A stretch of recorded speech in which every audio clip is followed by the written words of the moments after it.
Hello students, good morning, good afternoon. तो कैसे हैं आप लोग? आई होप सभी लोग बहुत अच्छे होंगे। So today we are discussing about the part 3। हमारा जो स्पोर्ट्स एंड न्यूट्रिशन जो यूनिट है उसके हम पार्ट 3 की बात कर रहे हैं, जिसके अंदर हमारे पास एक टॉपिक है कि ईटिंग फॉर वेट कंट्रोल। तो सबसे पहले हमारे पास है कि meaning of healthy weight. What you think about the healthy weight, कि आपका वेट जो है वो किस टाइम जो है वो परफेक्ट वेट है, कब आपका वेट जो है बिल्कुल लगता है आपको कि आप बहुत फिट हैं, एक्टिव हैं।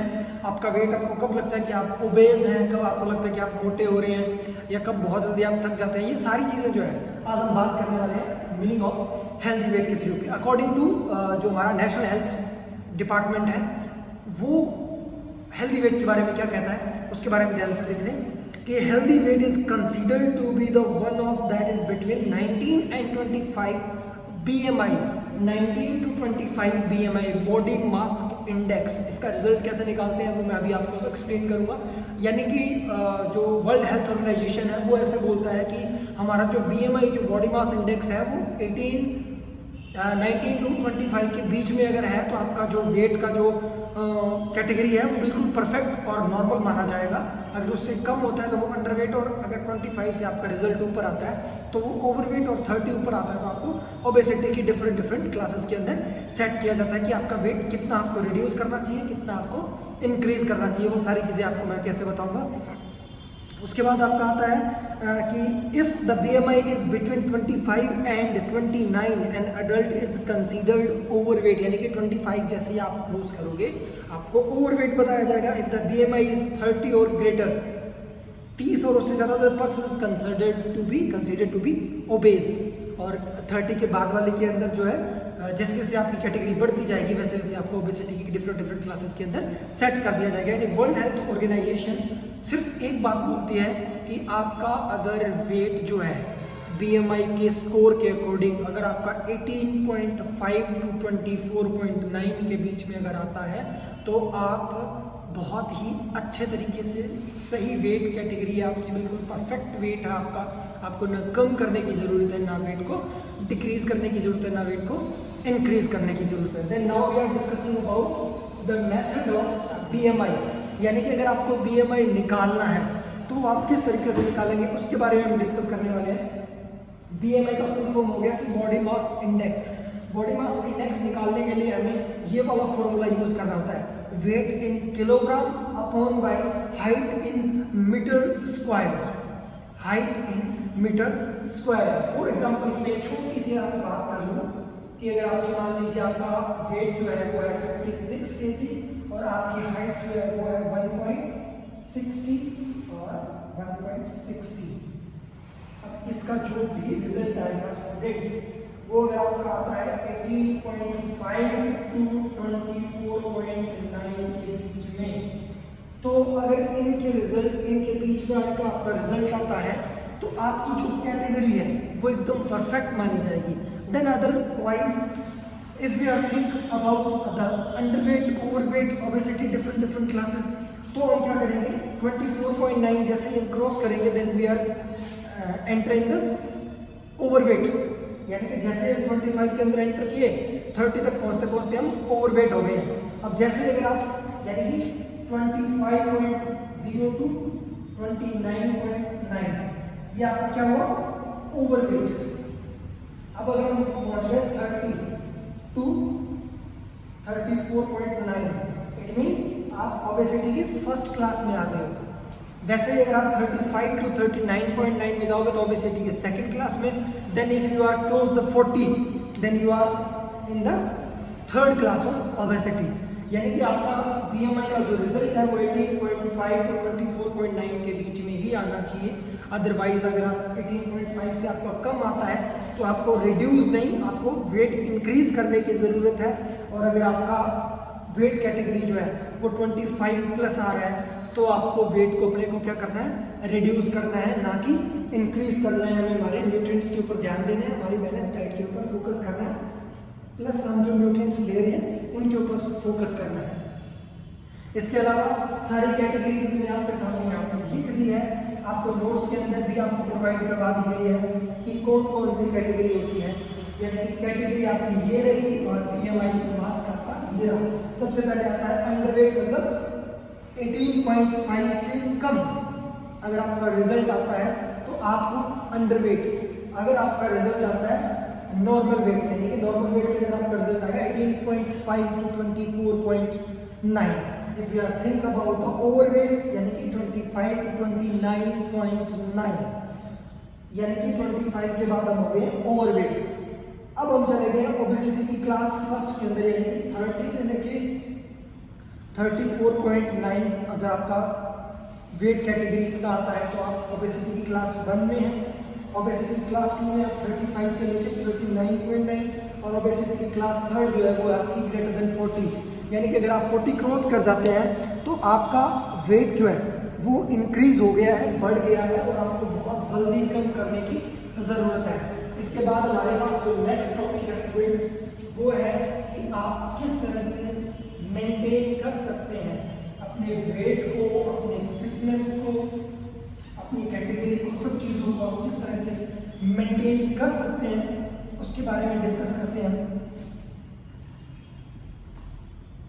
तो स्टूडेंट्स नेक्स्ट हमारा आता है कि मेथड टू कंट्रोल। नेक्स्ट हमारा आता है method to control healthy body weight. किस तरह से हम हमारे वेट को हेल्दी बना सकते हैं, उसके बारे में कौन कौन से मेथड हैं, क्या क्या हैं, उसके बारे में डिस्कस कर रहे हैं। फर्स्ट हमारे पास आता है सेट एन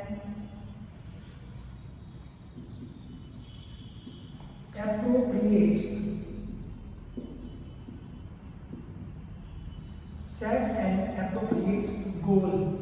सबसे पहले आपको क्या करना है, गोल सेट करना है कि हमें आपको वेट को इंक्रीज करना है, डिक्रीज करना है, रिड्यूस करना है, आपकी फिटनेस को लेवल को कितना बढ़ाना है, कितना कम करना है, आपको एक गोल सेट करना पड़ेगा। इसके अंदर है कि for losing body weight you should set an appropriate goal, how much weight you want to shed और लूज। आप किस तरह से अपने वेट को कम करने वाले हैं, ये सारी चीज़ें। While setting the goal you should know about your capacities and limitations. जब आप अपने वेट को सेट करने की कोशिश करते हैं कि मुझे मेरा वेट जो है एट प्रेजेंट टाइम, मान लीजिए मेरा वेट है 80 kg और मैं चाहता हूँ कि मेरा वेट जो है वो 65 kg हो, then first of all I think about my capacities and my limitations and my abilities, कि मैं कितना कर सकता हूँ। अगर मैं सोच लेता हूँ कि मेरे को डेली के अगर 500 पुशअप्स लगाने हैं, लेकिन मेरी कैपेसिटी और मेरी जो एबिलिटीज़ है वो मैं 100 पुशअप्स लगा सकता हूँ, मैं 500 के बारे में सोच रहा हूँ, तो उस फिर का उस गोल का कोई मतलब नहीं है, लेकिन आप उसको बहुत ईजिली अचीव नहीं कर पाएंगे। इसके लिए आपको गोल भी आपका इस तरह का सेट करना होता है जिसके अंदर आप उन कैटेगरीज के बारे में पहले ही जान लेते हैं। So now we are talking about the appropriate goal. तो इसके अंदर वापस हमारे पास आता है कि while setting the goal you may set your goal for 1 month. जब आप इस गोल को सेट कर रहे हैं तो आपको 1 महीने का गोल सेट करना है, उसके अंदर आप कितना रिड्यूस कर पाए हैं, अपनी लिमिटेशंस को और कितना इंक्रीज कर सकते हैं, इन सब चीज़ों के बारे में। Then take a pledge that you lose 1 kg per month depending on how much excess weight you have. आप प्लेज लीजिए कि हर 1 महीने में 1 किलो वेट मेरे को कम करना है, 1 kg अगर आप वेट कम करते हैं तो उसके अकॉर्डिंग ही आपको अपने पूरे प्लान करना होगा, आपके पूरे सिस्टम को सेट करना होगा। उसके बाद हमारे पास आता है second one, lay stress on health not on weight. हमें हमारी हेल्थ के ऊपर स्ट्रेस लेना है, वेट के ऊपर नहीं। यानी कि हमारी हेल्थ को हमें मेंटेन करके रखना है, हमारे वेट को मेंटेन करने की हमें ज़रूरत नहीं है। अगर हम हमारी हेल्थ को मेंटेन करके रखते हैं तो हमारा वेट जो है वो ऑटोमेटिक ही हमारा बिल्कुल कंट्रोल में आ जाएगा। तो हमें पूरा का पूरा स्ट्रेस किस पे देना है, हमारी हेल्थ के ऊपर, ना कि हमारे वेट के ऊपर। Then the third one is cut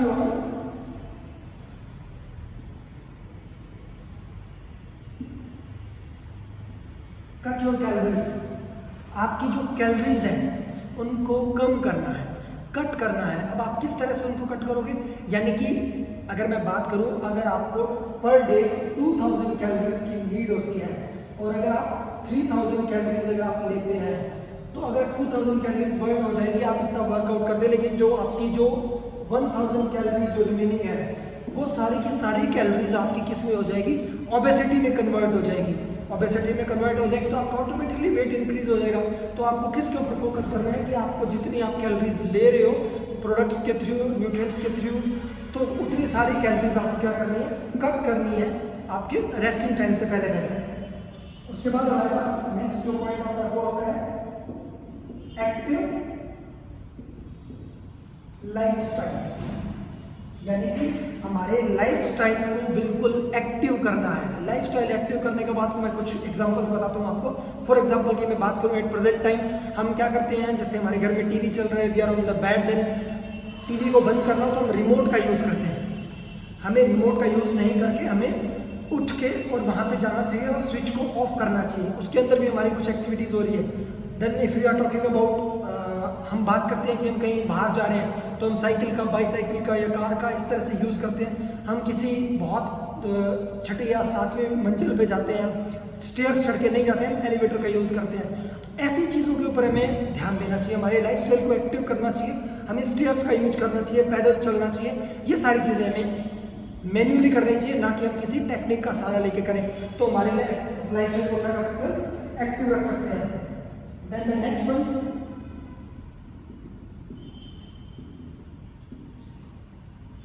avoid fatty foods. जितने भी जंक और फास्ट फूड होते हैं उनको हमें अवॉइड करना चाहिए, क्योंकि इनके अंदर कैलोरीज बहुत ज़्यादा होती है और उतनी कैलोरीज हम बर्न नहीं कर पाते हैं, और बर्न नहीं कर पाने के कारण वो सारे की सारी कैलोरीज हमारी फैट में कन्वर्ट हो जाती है और फैट में कन्वर्ट होने के कारण हम थोड़े दिनों में क्या हो जाते हैं, ओबेज हो जाते हैं। तो स्टूडेंट्स ये तो हमारा ये था। इसके बाद जो हमारा नेक्स्ट आता है pitfall of dieting.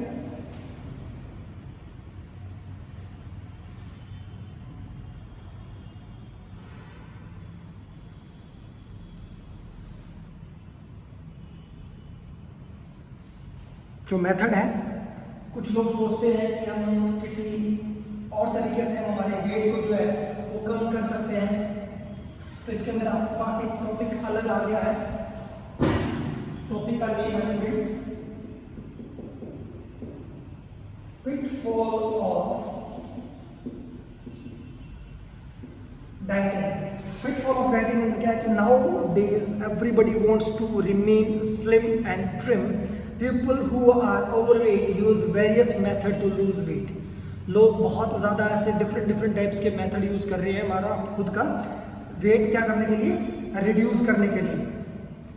In the beginning dietitians reduce the good result of success but after initial success, यानी कि बहुत सारी ऐसी गलत चीज़ें जिनके कारण हमारा वेट हम कम करना चाहते हैं, वेट कम हो भी जाता है, लेकिन वेट कम होने के कुछ टाइम बाद हमारी बॉडी के अंदर बहुत ज़्यादा वीकनेस रहने लग जाती है। हम बहुत ज़्यादा वीक हो जाते हैं इंटरनली, हम सारा दिन टायर्ड फील करते हैं, लेजीनेस फील करते हैं, स्लीपनेसनेस हो जाते हैं, हमारा कंसंट्रेशन बिल्कुल बिगड़ जाता है। तो पिटफॉल का मतलब तो यही हुआ कि आप कुछ ऐसी चीज़ें न करें। फॉर एग्जाम्पल की मैं बात करूँ कि आपको मील स्किप कर देना, बहुत ज़्यादा आपको फास्ट रखना, बहुत ज़्यादा कैलोरीज को कट कर देना, बहुत ज़्यादा एक्सेसिव वर्कआउट करना, डाइट बिल्कुल नहीं के बराबर लेना, ये सारी चीज़ें क्या है, एक मिथ बनी हुई है। और ये मिथ ही हमारे अंदर क्या पिटफॉल का एक रूप बन गया है। इसके अंदर अगर मैं बात करूँ फर्स्ट पॉइंट की कि extreme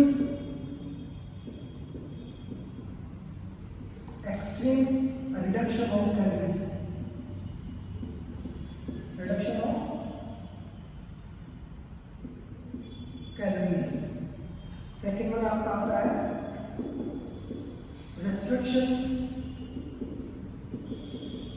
restriction on some nutrients. Then the third one is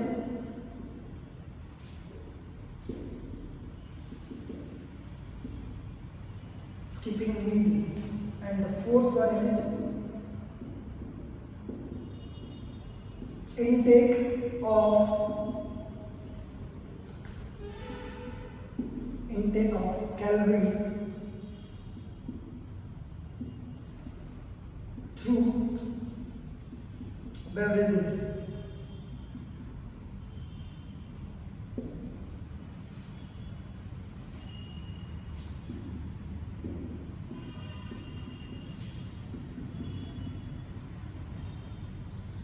Not exercising. तो स्टूडेंट्स सबसे पहले कि एक्सट्रीम रिडक्शन ऑफ कैलोरीज के अंदर क्या है कि if you reduce intake of calories it will result the huge loss of weight. अगर आप बहुत ज़्यादा मात्रा में एकदम से हमारी कैलोरीज को रिड्यूस कर दोगे तो आप बहुत स्पीड के अंदर आपका वेट जो है वो रिड्यूस कर लोगे। It can be dangerous for you, लेकिन ये आपके लिए बहुत ज़्यादा डेंजरस भी हो सकता है स्टूडेंट्स। ध्यान रखें इस चीज़ का, क्योंकि हमारी बॉडी जो है इंटरनली जितनी हमें नीड होती है एनर्जी की, हम जाकर कैलोरीज को डाउन करते हैं, कैलोरीज ही हमारी बॉडी को एनर्जी प्रोवाइड करवाती है।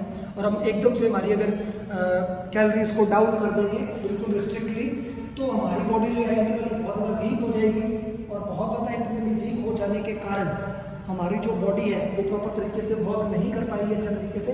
Then if you are talking about the restriction of some nutrients, if you don't take all the nutrients in required amounts, the proper functioning of the body will be impaired। यानी कि सभी types के nutrients की हमें बहुत कुछ ऐसे nutrients होते हैं जिनकी बॉडी को हमारी बहुत कम नीड होती है, कुछ ऐसे न्यूट्रिएंट्स होते हैं जिनकी बॉडी को हमारी बहुत ज़्यादा नीड होती है, लेकिन हमें सारे न्यूट्रिएंट्स की नीड होती है। तो हमें सारे न्यूट्रिएंट्स के ऊपर रिस्ट्रिक्शंस नहीं लगाना चाहिए, कम करते जाओ, धीरे करते जाइए। लेकिन अगर आप किसी न्यूट्रिएंट के ऊपर एकदम से प्रेशर डाल के उसको बिल्कुल रिस्ट्रिक्टली बंद कर देते हैं तो धीरे धीरे उसके नेगेटिव इफेक्ट्स दिखते हैं हमारी बॉडी के ऊपर। हमारी बॉडी किसी न किसी टाइप में इम्पेयर्ड हो जाती है, जिसके हमारे रिजल्ट्स जो है वो बहुत नेगेटिव आते हैं students. Then after that we are talking about the skipping meal. Skipping meal तो सबसे गंदा एक ऑप्शन है आपके लिए, एक बहुत ही बुरा ऑप्शन है स्टूडेंट्स, क्योंकि अगर आप स्किप करोगे मील को तो आप नेक्स्ट मील के अंदर क्या करेंगे, आप ज़्यादा फूड लेने की कोशिश करेंगे, क्योंकि आपको भूख जो है, हंगर जो है वो आपकी बहुत ज़्यादा बढ़ जाएगी, और हंगर बढ़ जाने के कारण आप नेक्स्ट मील के अंदर बहुत ज़्यादा कैलोरीज बढ़ा देंगे और उतनी कैलोरीज आप बर्न नहीं कर पाएंगे। तो आपका वेट रिड्यूस ना होकर आप क्या होगा, एक्सेसिव अमाउंट के अंदर इंक्रीज हो जाएगा। Then the next one, intake of calories through beverages. You will stress on not to eat more and not on what you drink. In fact, beverages, coffee with cream and sugar, sweetened juices and sodas really contribute to weight gain. अगर आपको ये सब करना ही है तो आपको सिर्फ इन चीज़ों के ऊपर ध्यान देना चाहिए। आप बहुत ज़्यादा ऐसे सोचते हैं कि हम फूड नहीं लेंगे, बहुत ज़्यादा हम रोटी नहीं खाएंगे, बहुत ज़्यादा हम सिर्फ कोल्ड ड्रिंक पियेंगे, लेकिन कोल्ड ड्रिंक वगैरह के अंदर बहुत ज़्यादा क्वांटिटी के अंदर कैलोरीज होती है जो हमारे वेट को गेन करती है बहुत फास्ट स्पीड के अंदर। कुछ स्वीट्स हो गए, कॉफ़ी हो गई, चॉकलेट्स हो गई, जो एट प्रेजेंट टाइम बहुत ज़्यादा बड़े ट्रेंड में चल रही है। Then after that we are talking about the not exercise. सबसे लास्ट जो हमारा पॉइंट है कि exercise has positive effect on metabolism. Exercise जो है वो मेटाबॉलिज्म पे हमारे पॉजिटिव इफेक्ट डालती है, and also helps to burning some extra calories. और जो एक्स्ट्रा कैलोरीज होती है उनको बर्न करने में हमारी हेल्प करती है। Exercise increase metabolic rate which is ultimately reduce body weight. So dieting is beneficial only if you are exercise alongside. Dieting तभी हमारे लिए अच्छी है अगर आप साथ में थोड़ी बहुत एक्सरसाइज करते हैं। तो अगर एक्सरसाइज आप बिल्कुल भी बंद कर देते हैं तो उसका आपकी बॉडी के ऊपर नेगेटिव इफेक्ट पड़ेगा। उसके बाद हम बात करते हैं स्टूडेंट्स, लास्ट हमारे पास आता है food mix.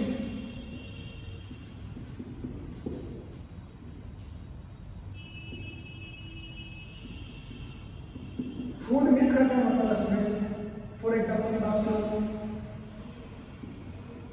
potatoes make you fat free products will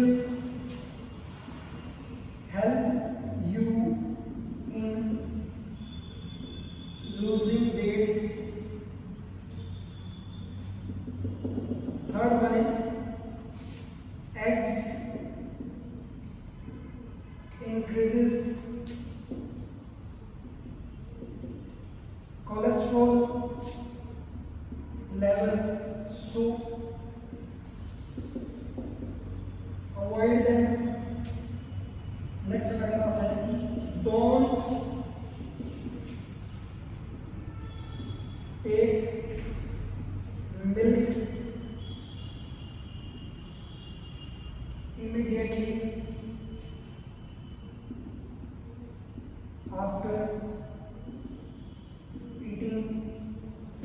fish, और लास्ट वाला आपके पास आता है एक्सरसाइज मेक्स यू ईट मोर। यानी कि अगर हम बात करें फूड मिथ की कि लोग क्या सोचते हैं, हमारा वेट अगर गेन करते हैं तो हमें क्या चीज़ बंद कर देनी चाहिए, क्या छोड़ देनी चाहिए जिससे हमारा वेट गेन नहीं होगा, हम हेल्दी रहेंगे, फिट रहेंगे, इन सब चीज़ों के बारे में क्या सोचते हैं। सबसे पहले हमारे पास आता है कि पोटैटोज मेक्स यू फैट।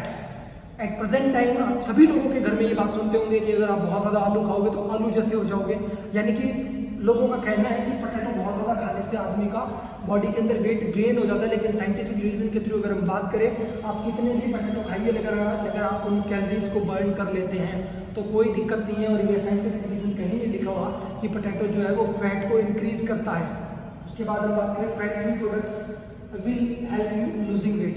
हम बार बार किसी भी एक स्टोर पे जाते हैं, कुछ भी खरीदने जाते हैं, then we are checking the all the things कि इस प्रोडक्ट्स के अंदर जो फैट परसेंटेज कितना है, इसके अंदर कौन से प्रोडक्ट की कितनी मात्रा है, हम उनको बार बार चेक करते हैं और बार बार इनको पढ़ के हम सोचते हैं कि अगर हम ज़ीरो फैट का अगर कोई चीज़ लेते हैं, फॉर एग्जांपल की मैं बात करूँ, अगर आप वेजिटेबल ऑयल लेते हैं, वेजिटेबल ऑयल जब हम सब्जियाँ बनाने के लिए यूज़ करते हैं घर में, तो हम सबसे पहले उसके प्रोडक्ट के ऊपर चेक करते हैं कि इसके अंदर फैट फ्री प्रोडक्ट है, ये बिल्कुल इसके अंदर फैट परसेंटेज बिल्कुल ज़ीरो है। तो इसका मतलब ये नहीं है कि वो आपका वेट जो है वो लूज़ करने में आपका हेल्प करेगा, ऐसा नहीं है स्टूडेंट्स। उसके बाद वो कहता है कि एग्स इंक्रीजेस कोलेस्ट्रॉल लेवल, सो अवॉइड देम। कि लोग सोचते हैं कि ज़्यादा एग्स खाने से हमारे बॉडी के अंदर कोलेस्ट्रॉल लेवल बढ़ जाता है, लेकिन साइंटिफिक रीज़न ये कहता है कि अगर आप डेली का अगर एक एग अगर आप यूज़ करते हैं तो आपके लिए वो बहुत ज़्यादा बेनिफिशियल रहता है, आपको अवॉइड नहीं करना चाहिए। ये सिर्फ एक मिथ है कि एग जो है वो कोलेस्ट्रॉल लेवल बढ़ाता है, कोलेस्ट्रॉल लेवल बढ़ाता है, लेकिन बहुत एक्सेसिव अमाउंट के अंदर अगर आप डेली के 10 अंडे यूज़ कर रहे हैं, 10 एग्स अगर आप ईट कर रहे हैं डेली, तो प्रॉब्लम्स क्रिएट हो सकती है। अदरवाइज साइंटिफिक रीज़न के थ्रू ये पता चलता है कि अगर आप एक एग पर डे यूज़ करते हैं तो आपका कोलेस्ट्रॉल लेवल जो है वो मेंटेन रहेगा, नहीं बढ़ेगा। Then the next one, don't take milk immediately after eating fish. आपने सुना होगा कि अगर आप फिश खाते हैं तो उसके जस्ट बाद हमें दूध नहीं पीना चाहिए कि हमारी बॉडी के ऊपर वाइट स्पॉट्स हो जाते हैं, लेकिन साइंटिफिक रीज़न के अंदर ऐसा कहीं नहीं लिखा हुआ। साइंस के अंदर ऐसी कोई चीज़ कहीं भी नहीं बताई गई है कि अगर आप फिश के साथ अगर दूध यूज़ करोगे तो आपकी बॉडी के ऊपर नेगेटिव इफेक्ट्स पड़ेगा, ऐसा कहीं भी नहीं होता है और ऐसा कुछ होता भी नहीं है। Then last one, exercise makes you eat more. अगर आप बहुत ज़्यादा एक्सेसिव अमाउंट के अंदर अगर आप एक्सरसाइज करते हैं तो वो एक्सरसाइजेज आपको बहुत ज़्यादा खाने के लिए क्या करेगी, उत्सुक करेगी। लेकिन ये गलत है स्टूडेंट्स। अगर आप बहुत ज़्यादा एक्सरसाइज करते हैं तो बहुत ज़्यादा भूख नहीं लगेगी, आपका जो मेटाबॉलिक रेट है वो बहुत अच्छा हो जाएगा, आपका डाइजेशन अच्छा हो जाएगा, आप नॉर्मल जितनी आपकी डाइट है आप उतना ही खाना खा पाएंगे। तो ये सारे तो आपके थे फूड मिथ। तो ये स्टूडेंट्स हमारा था चैप्टर स्पोर्ट्स एंड न्यूट्रिशन।